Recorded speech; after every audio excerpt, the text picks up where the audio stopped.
Vamos a continuar con la segunda parte del juicio ilegal contra Jesucristo. Esta tarde entonces vamos a ver esa segunda parte del injusto e ilegal juicio que los judíos le hicieron a Jesús la noche de la Pascua, después que él oró a su Padre en el Monte de los Olivos. En la primera parte dijimos que el tema es bastante complejo por los hechos que tuvieron que ver con el juicio. Felizmente, y gracias a Dios, algunos investigadores que se metieron en las leyes judías nos han dado más luz, las cuales constituyen para nosotros un valioso aporte, porque nos permiten aclarar los procedimientos equivocados y erróneos que tuvo el concilio judío durante el juicio.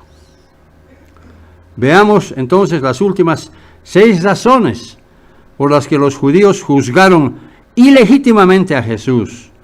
Veremos que el Sanedrín continuó violando mucho más todavía sus propias reglas, sus propias normas. Este mensaje se basa en la Escritura que dice: examinadlo todo y retener lo bueno, como Pablo lo escribe en 1 de Tesalonicenses 5:21. Este principio bíblico nos sirve de inspiración para seguir profundizando y analizando este tema, que es muy importante, porque a veces cuando viene la Pascua, simplemente leemos las Escrituras de la Pascua y no profundizamos mucho más, como lo estamos haciendo en los 2 mensajes, en el mensaje anterior y en el mensaje que vamos a hacer ahora. Séptima razón, entonces. Séptima razón. Ya vimos 6. Séptima razón. Si alguno de ustedes después me solicita las 12 razones como una copia, se los puedo mandar a través del internet. Es cuestión de ustedes nada más. Séptima razón. La acusación contra Jesús fue falsa, porque se fundó en una evidencia no confirmada. Yo no puedo acusar a nadie si no estoy seguro de una evidencia, de algo que haya hecho una persona, pero con Cristo ocurrió eso. El tribunal pronunció sentencia sin tener una sola prueba válida. La única evidencia, entre comillas, presentada al tribunal fue el testimonio de 2 testigos falsos. Veremos que por su testimonio, que su testimonio fue falso, lo vamos a entender luego, porque ni siquiera ese falso testimonio fue utilizado por el tribunal para sentenciar a Jesús. Ni siquiera lo usaron. O sea, siempre estaban buscando pretextos, fundamentos falsos para castigar a Jesús. Marcos capítulo 14. Marcos.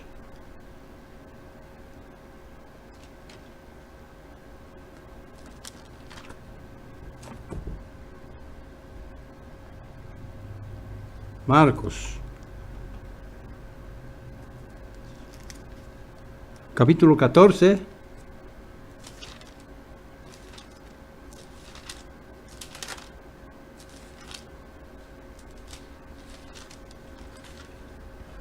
Versículo 56.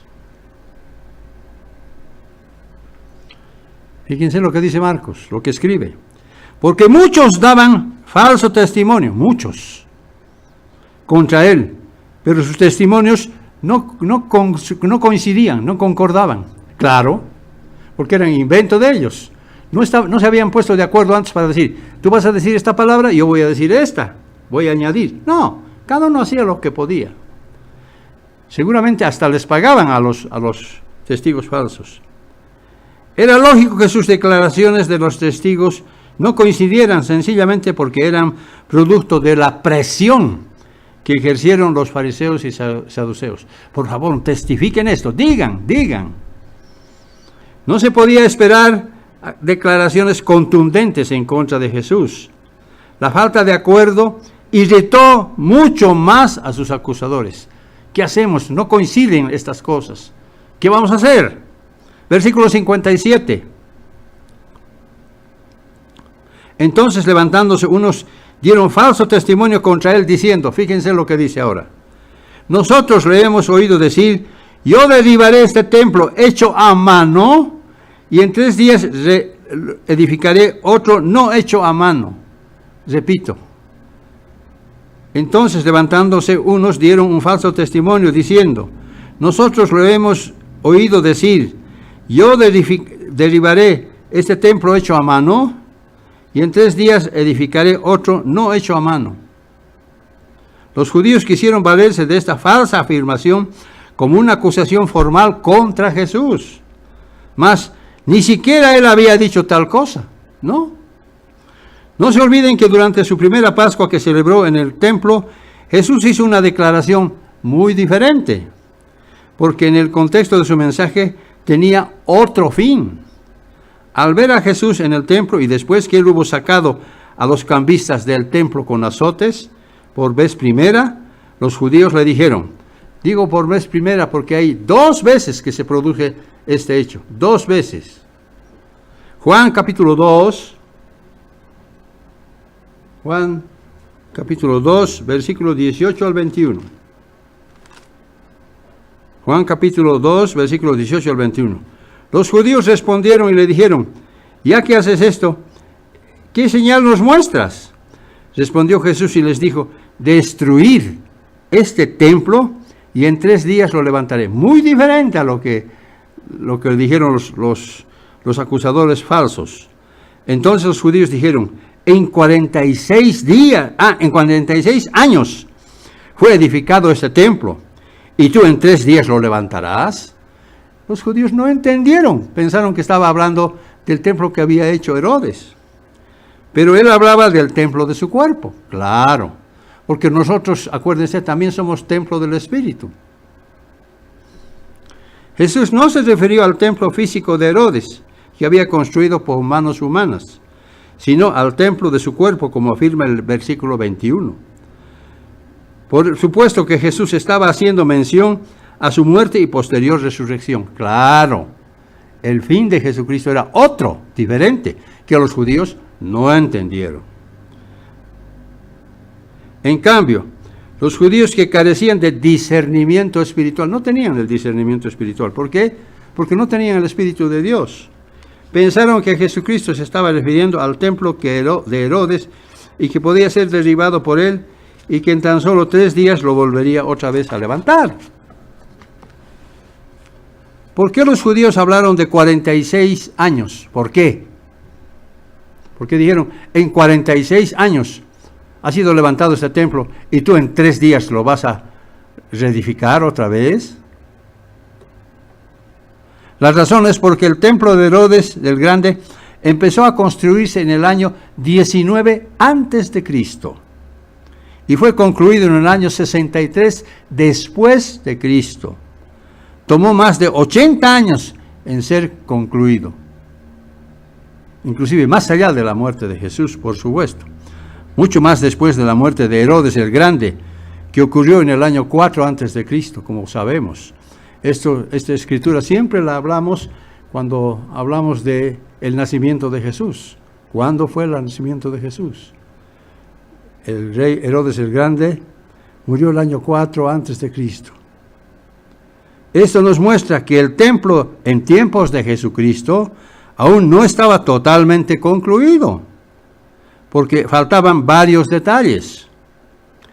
Contando a partir del año 19 antes de Cristo y sumando algebraicamente 46 años, llegamos al año 27, que es precisamente el primer año del ministerio de Jesús. 46 menos 19 igual 27. Esto es lo que ocurrió realmente. Por esa razón, los judíos hablaron de 46 años, lo cual constituye una clara demostración del año en que Jesús empezó su ministerio terrenal. Si contamos los años, sabemos que llegamos al año 26, pero como no hay el año 0, entonces le sumamos 1 y llegamos al año 27. Y en otoño del año 27, Jesucristo empezó con su ministerio terrenal.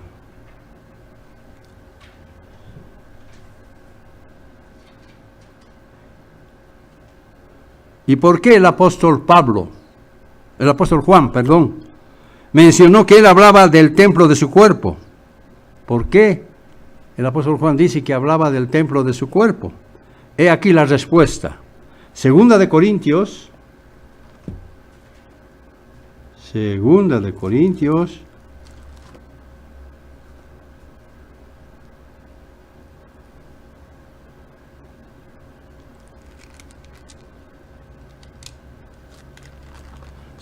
Corintios, capítulo 6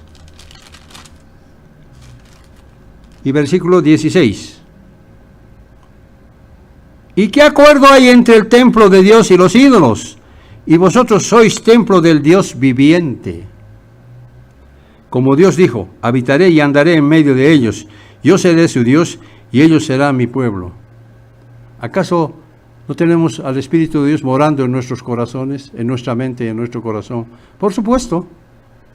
Cuando un creyente se arrepiente de su vida pasada y luego se convierte al ser bautizado, pasa a ser parte de la familia de Dios y su cuerpo se convierte en morada del Espíritu. Fíjense el proceso espiritual que se produce. Por esa razón, la fiesta de los tabernáculos también es nuestra fiesta, porque nosotros somos tabernáculos del Dios vivo. Increíble. ¿Cómo Dios nos identifica con sus fiestas santas? Es increíble. Volvamos a los hechos del juicio. Mateo capítulo 26. Mateo capítulo 26.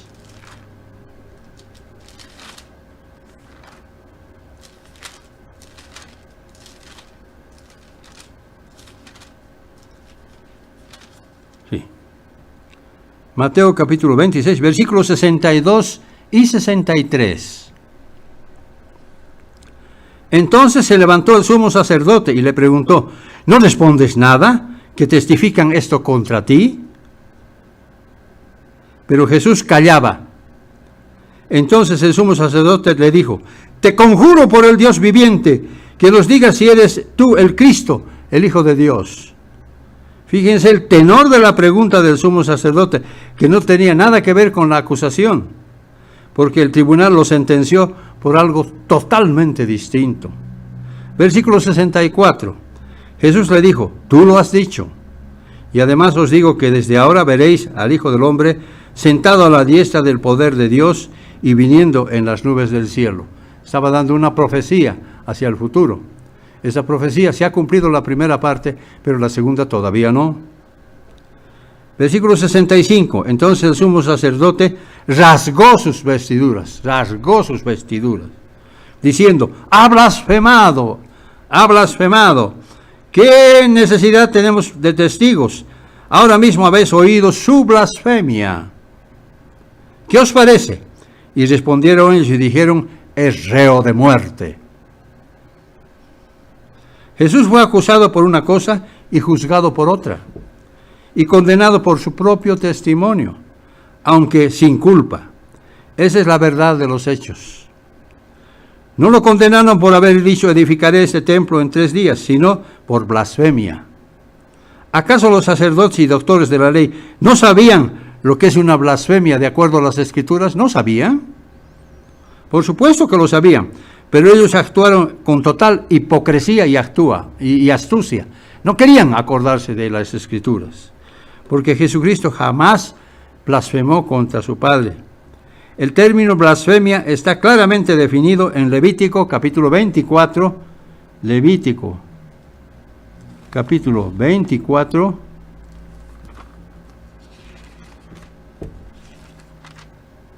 Dos capítulos antes de terminar el libro, 24, versículos 11 y 16. El hijo de la mujer israelita blasfemó y maldijo el nombre de Dios. Eso es blasfemia. Entonces lo llevaron a Moisés y luego de haber consultado a Dios, él dijo, el que blasfeme contra el nombre del Eterno ha de ser muerto. Toda la congregación lo apedreará. También el extranjero como el natural, si blasfema contra el nombre de Dios, que muera. El castigo por blasfemia era morir apedreado, como lo estamos viendo. Blasfemia significa maldecir y vituperiar el santo nombre de Dios, pero Jesucristo jamás blasfemó porque amaba a su Padre y le obedecía totalmente. Nunca blasfemó Jesucristo. Pero ellos rasgaron sus vestiduras, el sumo sacerdote. Ha blasfemado, es reo de muerte. El erudito judío Maimónides, en su libro Sanedrín, volumen 4, segunda sección, escribe lo siguiente: tenemos por principio fundamental de nuestra jurisprudencia que ninguno puede acusarse a sí mismo. Si un individuo confesare su culpa ante un tribunal legalmente constituido, tal confesión no debe ser válida contra él, salvo que lo confirmen debidamente 2 testigos. Jesús fue condenado por el testimonio de su propia boca, pero ello no era una blasfemia. Su confesión ni siquiera coincidió con la de los falsos testigos. Jesús ni siquiera habló de sí mismo, limitándose a decir el Hijo del Hombre. Claro que el tribunal no le preocupaba saber quién es el Hijo del Hombre, aunque desde luego ellos lo sabían muy bien, porque eran hipócritas. Jesús fue condenado por decir una verdad que se encuentra en el Salmo 110. Vayamos al Salmo 110 y versículo 1.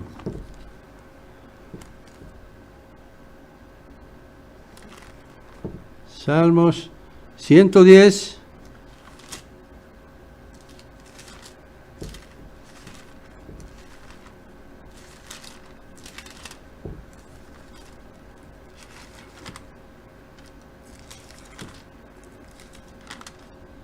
Salmo 110, versículo 1. Este es un salmo de David. El Eterno dijo a mi Señor: siéntate a mi diestra hasta que ponga a tus enemigos por estrado de tus pies. Jesús no solo repasó las mismas escrituras, porque se las sabía de memoria, pues que Él es el autor de todo, pero los judíos lo acusaron por blasfemia. ¿Y qué es lo que Daniel dejó escrito en su libro? ¿Qué es lo que el profeta Daniel dejó escrito en su libro? Veamos el libro de Daniel. Daniel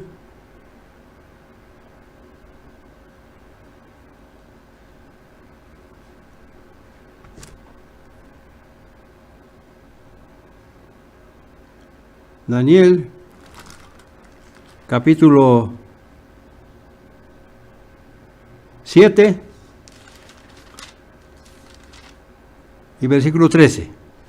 Dice: miraba yo en la visión de la noche, y vi que con las nubes del cielo venía uno como hijo de hombre. Vino hasta el anciano de días, y lo hicieron acercarse delante de él. Los doctores conocían la jurisprudencia penal de los judíos, pero cuando juzgaron a Jesús, poco les importó sus leyes y los escritos de Daniel. Igual lo condenaron. Es como para decir: ¿qué clase de justicia es esta? Octava razón: su condena fue ilegal porque no se consideró los méritos de la defensa. Octava razón: su condena fue ilegal porque no se consideró los méritos de la defensa. Por supuesto que ellos conocían los escritos de la Torá, pero esa noche se olvidaron, entre comillas, yo diría ignoraron, lo que estaba escrito en Deuteronomio 13:14. Tú investigarás, buscarás y preguntarás con diligencia. Si resulta ser cierto en medio de ti el que ha cometido tal abominación, juzgarás con justicia, con rectitud. Pero eso estaba lejos de hacer de parte de los fariseos. Todo buen juez tiene la obligación de investigar si una acusación es o no cierta. Pero Jesús no tuvo quien lo defienda. En el libro Sanedrín, volumen 4, sección 5, la Misná a la letra dice: los jueces han de ponerse el asunto en la sinceridad de su conciencia. ¿Qué conciencia podían tener ellos? Eran hipócritas desde mucho antes, porque ellos tenían siempre a Jesús por culpable, porque los estaba amenazando, porque los romanos podían quitarles el lugar de ellos.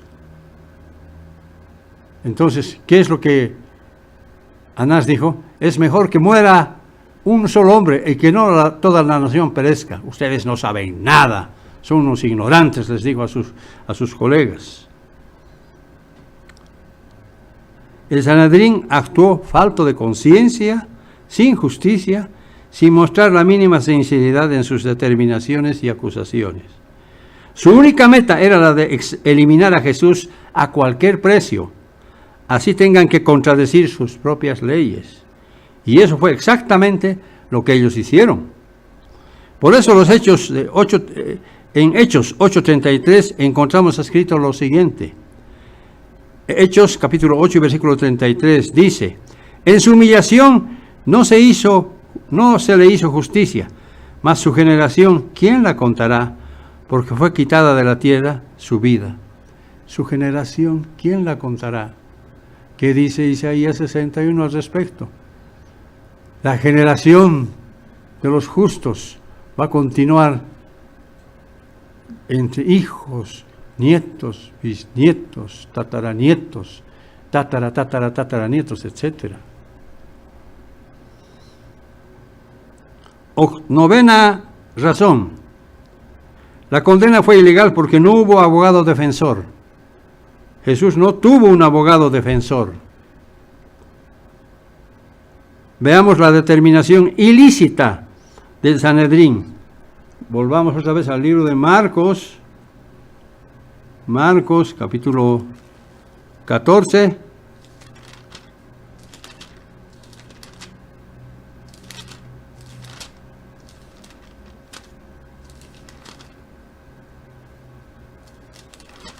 Marcos capítulo 14, versículo 64.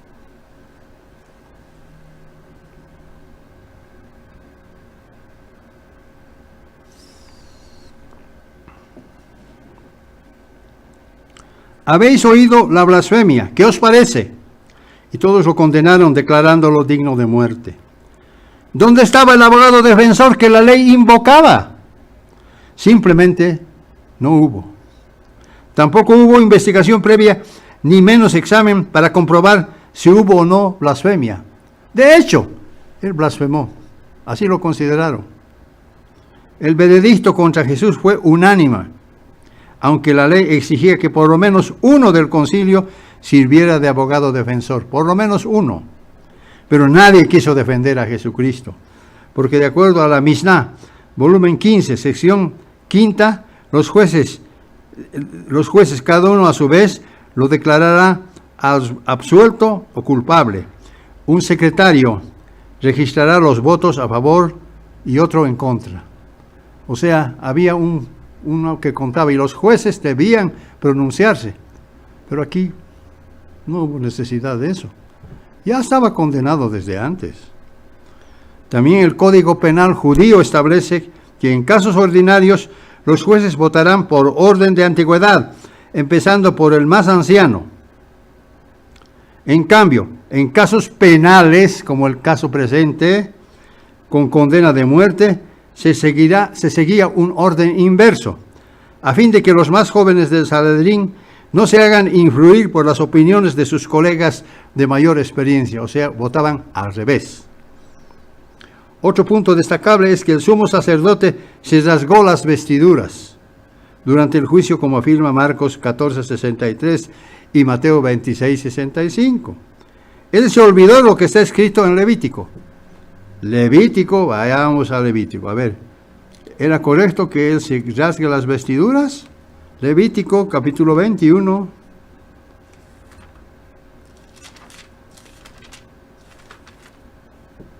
Levítico capítulo 21, versículo 10. El sumo sacerdote entre sus hermanos, sobre cuya cabeza fue derramado el aceite de la unción y que fue consagrado para llevar las vestiduras, no descubrirá su cabeza ni rasgará sus vestidos. Pero el hipócrita Caifás de todas maneras lo hizo. ¿Sabe por qué lo hizo? Para impresionar a sus colegas. Estoy impresionándolos para que ellos tengan más peso la acusación.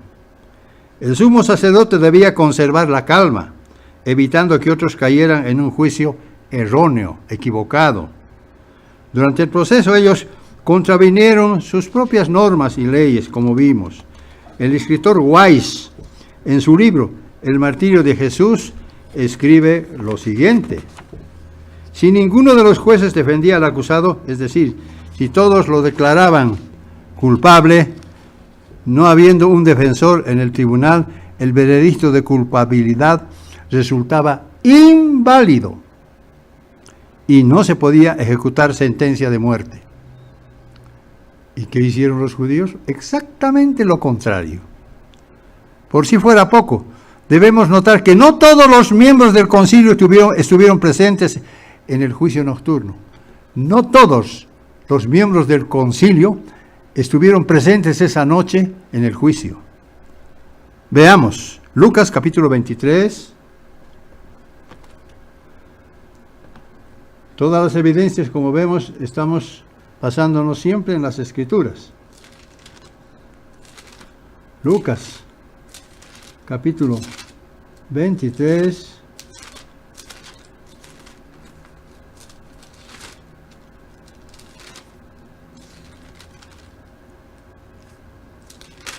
Sí, Lucas capítulo 23, versículos 50 y 51. Había un varón llamado José de Arimatea, llamado ciudad de Judea, en la ciudad de Judea, el cual era miembro del concilio, hombre bueno y justo. Fíjense, había dentro del concilio un hombre justo, José de Arimatea. ¿Por qué? ¿Se acuerdan de un sermón que di hace como 4 o 5 años? Porque él era pariente de María, madre de Jesús. Eso lo vamos a repasar en otro sermón más adelante. Este, que también esperaba el reino de Dios, no había consentido en el acuerdo ni en los hechos de ellos. ¿De quiénes? Por supuesto, del Sanedrín. Tampoco Nicodemo estuvo presente. ¿Quién era Nicodemo? Aquel miembro del concilio que vino de noche, por temor a que lo descubrieran.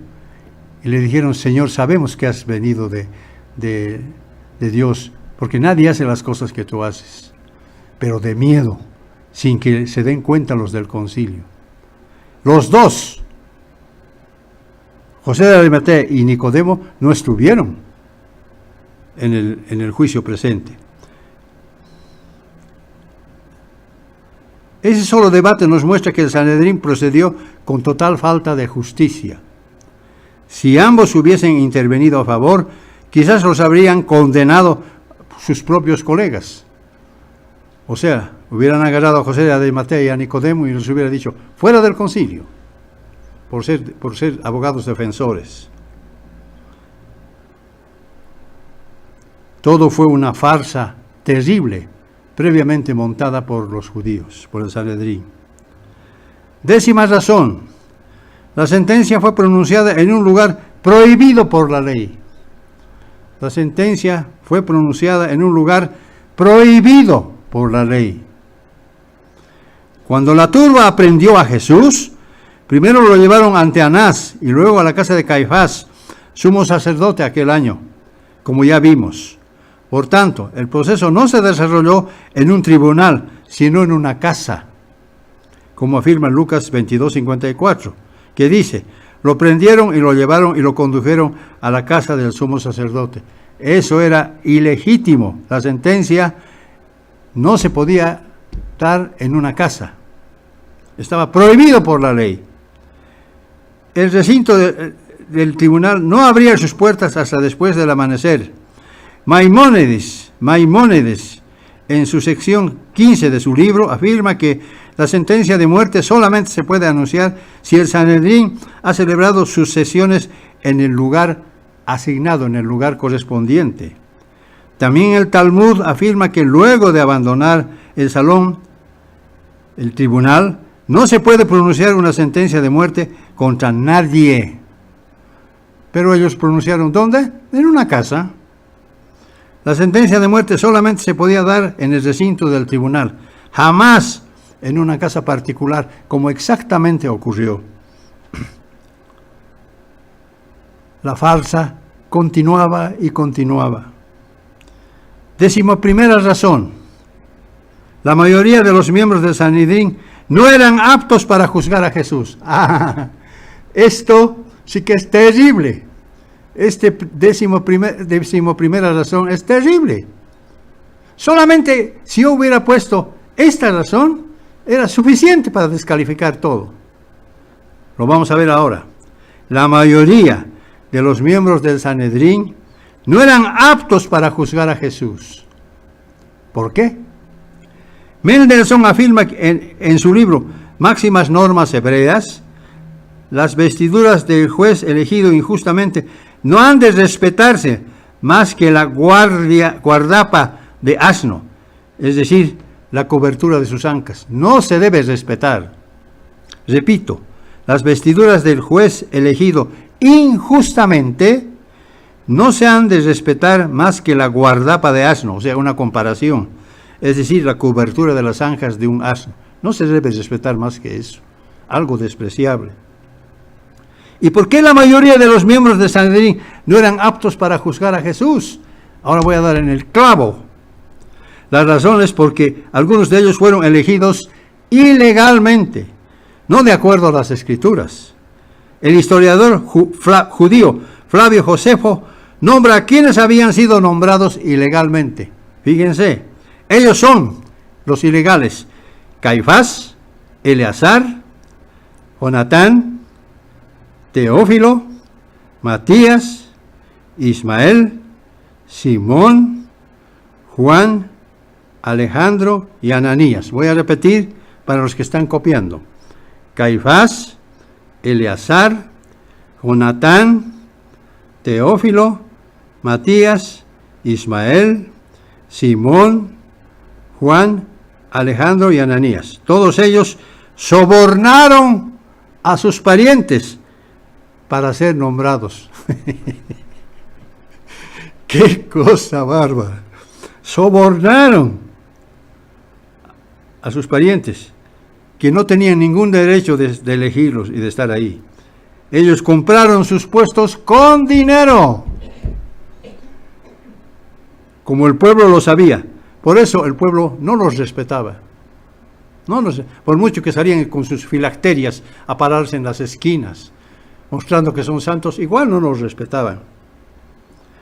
Lo raro era que en el Sanedrín de entonces había 12 de ellos que antes habían sido sumos sacerdotes. A ver, lo raro era que en el grupito habían 12 que antes habían sido sumos sacerdotes. Ahora voy a decir. Sin embargo, la Biblia dice que el cargo de sumo sacerdote es de carácter vitalicio. Pero bajo el sistema romano, ellos eran elegidos cada año. Veamos lo que dicen las Escrituras respecto a la unción de los sacerdotes. Otra vez nos basamos en las Escrituras. Éxodo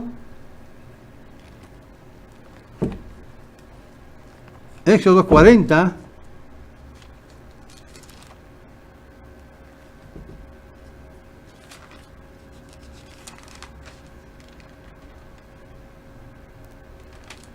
Sí, el último capítulo de Éxodo, Éxodo 40, versículos 13 al 15. Fíjense lo que dice. Estos contravinieron. Ellos cada año se cambiaban, se elegían, compraban sus puestos. Éxodo 40, versículos 13 al 15. Harás vestir a Aarón las vestiduras sagradas, lo ungirás y consagrarás para que sea mi sacerdote. Después harás que se acerquen sus hijos y los vestirás con túnicas. Los ungirás como ungiste a su padre y serán mis sacerdotes. Su unción les conferirá un sacerdocio perpetuo a lo largo de sus generaciones. Es decir, cuando morían, sus hijos podían reemplazarlos cuando morían. Pero no había elección caprichosa ni compraban su puesto. No. Eso hicieron los del Sanedrín. Perpetuo. Es decir, el cargo de sumo sacerdote no era rotativo, sino que duraba mientras se encontraba vivo. Solo era sustituido con la muerte de él. ¿Por qué? Porque el sacerdocio levítico era una representación del verdadero y único sacerdocio de Jesucristo, según el orden de Melquisedec.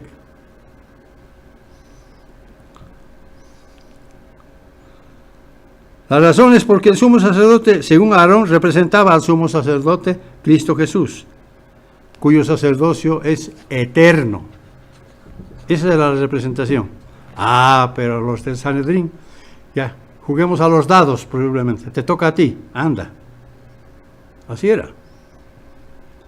Por eso Hebreos capítulo 7 y versículos 22 al 24, Hebreos capítulo 7 y versículos 22 al 24 dice: por tanto, Jesús es hecho fiador de un mejor pacto, y los otros sacerdotes llegaron a ser muchos, debido a que por la muerte no podían continuar. Mas este, por cuanto permanece para siempre, tiene un sacerdocio inmutable, es decir, eterno. Esa era la representación del sacerdocio levítico. Y que el Sanedrín se olvidó. Rotaban, compraban sus puestos, y esos fueron los que juzgaron a Jesús. Sin duda, esto nos muestra que sus jueces estaban totalmente corrompidos. Por eso les fue fácil sobornar a Judas para que traicionara a Jesús. Y como muchos del pueblo lo sabían, tuvieron que hacer el juicio de noche para evitar ser acusados por el pueblo, porque ellos temían al pueblo. Es decir, todos los arreglos fueron arreglados de antemano. También el escritor Mendelssohn dice, agregando: no ha de sentarse en el banco de los jueces ningún pariente o amigo ni enemigo del acusado ni del acusador. Sin embargo, todos sus jueces eran enemigos de Jesús. También, por esa razón, el juicio que le hicieron a Jesús no tenía valor. No tenía valor. 12ª razón. Frente a Pilato, el tribunal cambió la denuncia contra Jesús de blasfemia a sedición y traición. Fíjense, voy a repetir otra vez. Frente a Pilato, el tribunal cambió la denuncia contra Jesús de blasfemia a sedición y traición. O sea, ¿para qué se rasgó las vestiduras si no tenía que hacerlo? No podía hacerlo. Ni siquiera sirvió eso. Porque cambiaron de sedición a sedición y traición. ¿Por qué razón? Lo vamos a ver ahora. El Sanedrín precisaba con urgencia darle un cariz de legalidad al juicio. Por eso, una vez que lo examinaron durante la noche y pensando que no necesitaban más pruebas, lo llevaron ante Pilato. Lucas capítulo 23. Lucas capítulo 23.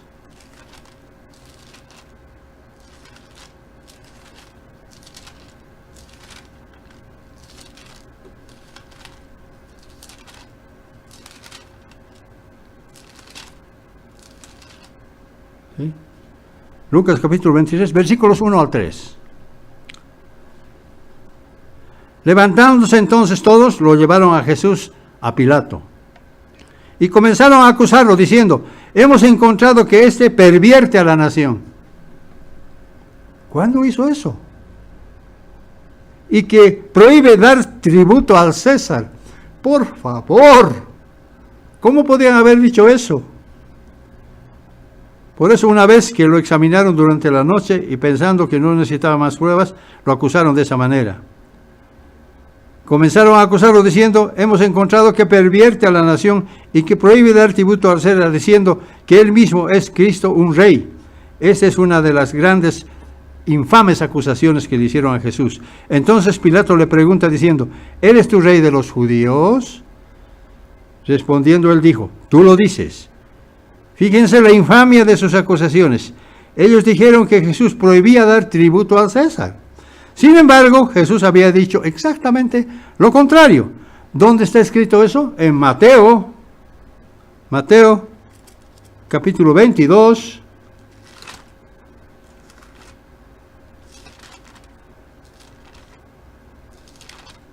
Mateo capítulo 22, versículos 20 al 21. Entonces les preguntó, ¿de quién es esta imagen y la inscripción? Le dijeron, de César. Él les dijo, dad pues al César lo que es del César y a Dios lo que es de Dios. ¿Prohibió él que se le honre al César? No, mentira. No, los fariseos no tienen ninguna excusa de lo que le hicieron a Jesús. No tienen excusa. Juan capítulo 18, versículos 28 al 31. Juan capítulo 18, versículo 28 al 31.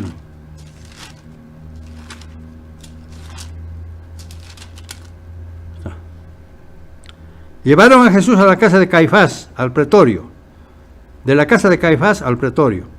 Era de mañana y ellos no entraron en el pretorio para no contaminarse y así poder comer la Pascua. ¡Qué barbaridad! ¡Qué barbaridad!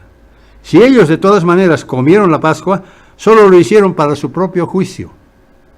Ese juicio todavía les está esperando cuando Jesucristo venga. Entonces salió Pilato de donde ellos estaban y les dijo, ¿qué acusaciones traéis contra este hombre? Respondiendo y le dijeron, si este no fuera malhechor, no te lo habríamos entregado. Entonces les dijo Pilato, tomadlo vosotros y juzgadlo según vuestra ley. Los judíos le dijeron, a nosotros no nos está permitido dar muerte a nadie. Otra mentira más disfrazada de verdad. A nosotros no nos está permitido dar muerte a nadie. Mentira. Acuérdense que aquel que blasfemaba contra el nombre de Jesús moría apedreado por la congregación, como dice Levítico 24:16. Por supuesto que es más fácil mentir que ejecutar, para luego comer la Pascua.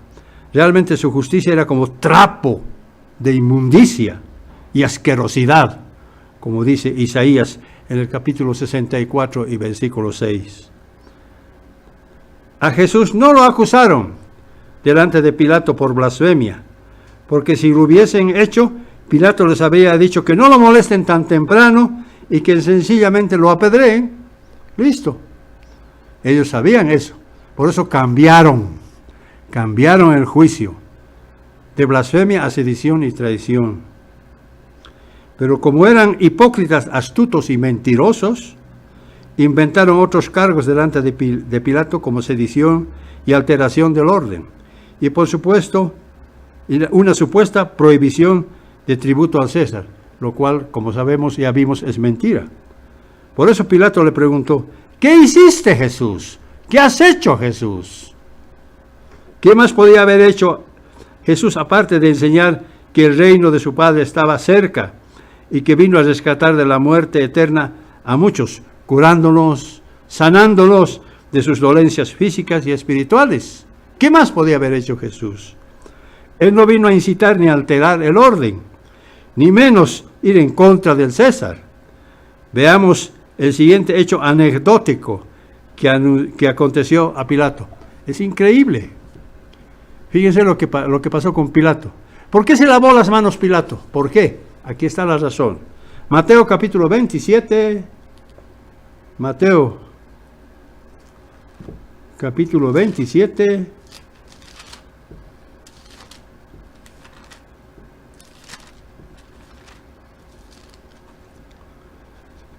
Versículo 19. Y estando él sentado en el tribunal, su mujer, es decir, su esposa de Pilato, le mandó a decir, no tengas nada que hacer contra este justo, porque hoy he sufrido mucho en sueños por causa de él. O sea, la mujer le aconsejó que no haga ninguna justicia con él. He sufrido mucho en sueños por su causa. Por esa razón Pilato lo quiso dejar libre. Versículo 24. Viendo Pilato que nada adelantaba, sino que se hacía más alboroto, tomó agua y se lavó las manos delante del pueblo. Ahí está la razón de por qué Pilato se lavó las manos, diciendo, inocente soy de la sangre de este justo. Él sabía que era justo. Allá vosotros, haced lo que queráis con él. Ahí lo desnudaron, le pusieron una corona de espinas, lo escupieron, le golpearon la cabeza y se burlaron de él, llevándolo luego para ser crucificado. Y todo esto en apenas 9 horas. Pilato procuró soltarlo, pero no pudo porque los judíos lo amenazaron de acusarlo al César. Si sueltas a este, te acusaremos al del César. Entonces, para no perder su cargo, ya, sigan nomás. Prefirió soltarlo a Barrabás, que era un verdadero ladrón. Cómo Jesucristo fue comparado con un ladrón. Increíble. A Pilato no le quedó otra que entregarlo a sus airados acusadores. Jesucristo fue clavado en la cruz, aunque Pilato lo declaró inocente. Esa es la paradoja de esta terrible historia. Y lo peor de todo es que hasta hoy casi nadie entiende. Salgan a la calle y vean y pregunten. Casi nadie entiende ni comprende el significado real del supremo sacrificio del Hijo de Dios. No entienden. Pero eso sí, hay que ir a adorar a Jesucristo, hay que besarle los pies a ese monumento, etcétera, etcétera. Nadie entiende. Pero nosotros sí lo entendemos. Por eso no somos parte de las costumbres de este mundo. Si antes fuimos, Dios nos llamó y dejamos de serlo. Isaías capítulo 53. Isaías capítulo 53.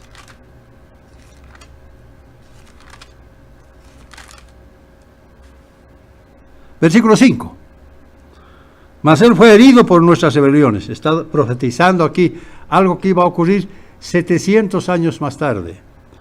Mas él fue herido por nuestras rebeliones, molido por nuestros pecados.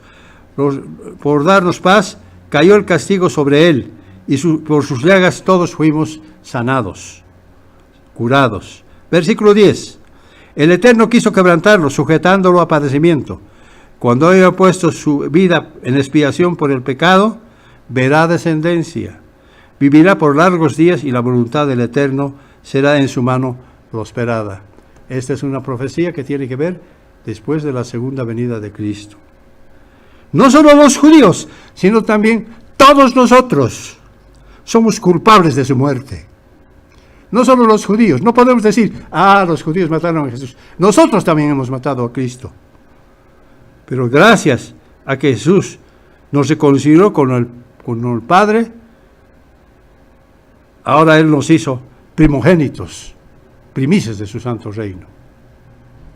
Nosotros somos culpables por haber pecado. Nosotros también hemos matado a Cristo. Parafraseando al apóstol Pablo, podemos decir que el mensaje de la cruz es locura para los que se pierden, mientras que para los que se salvan es poder de Dios. Dios destruye la sabiduría de los sabios y frustra la inteligencia de los hombres.